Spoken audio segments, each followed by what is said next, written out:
नमस्कार, मैं Balvir Kashyap, BOCom BRC Rajound Kaithal Haryana. पिछले कई वीडियो में हम आज़ादी की शौर्य गाथा के बारे में जान चुके हैं।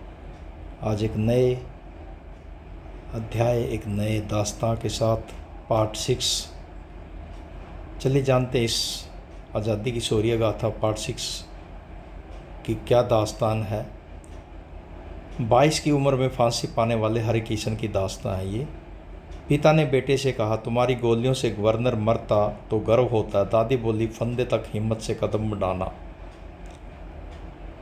76 वर्ष गर्व और विश्वास के। देश की खातिर मर मिटने वाले क्रांतिकारियों में उन परिजनों को भी सत सत नमन जिन्होंने अपने कलेजे के टुकड़े को आज़ादी की जंग का सबसे धारदार हथियार बनाया। महज 22 साल की उम्र में शहीद होने वाले हरिकिशन भी ऐसे ही परिवार से ताल्लुक़ रखते थे। न सिर्फ इनके पिता और भाई बल्कि दादी की रगों में भी खून से ज़्यादा तेज राष्ट्रभक्ति दौड़ती थी। यह दास्तां स्वतंत्रता सेनानी और लेखक श्री कृष्ण सरल की किताब इंडियन रिवॉल्यूशनरीज पार्ट 3 से ली गई है। साथ ही साथ मैं धन्यवाद करता हूँ दैनिक भास्कर न्यूज़पेपर का, जिसकी मार्फत ये जानकारी हमें प्राप्त हुई। चलिए जानते हैं इसमें क्या हुआ।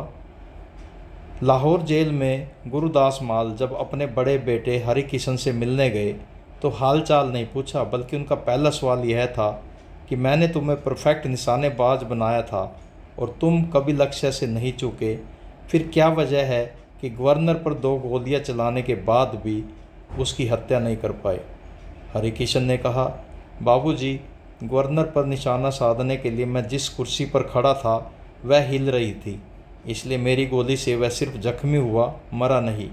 लेकिन जब मैंने पुलिस सुपरिटेंडेंट पर गोली चलाई उस वक्त मैं ज़मीन पर खड़ा था और सटीक निशाने ने उसकी जान ले ली। पिता ने कहा, तो तुमने ज़मीन पर खड़े होकर गवर्नर पर निशाना क्यों नहीं लगाया?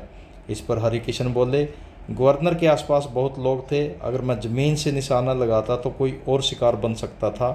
उस कार्यक्रम में सेरेमनी भाषण देने वाले डॉक्टर सर्वपल्ली राधाकृष्णन गवर्नर के पास ही खड़े थे।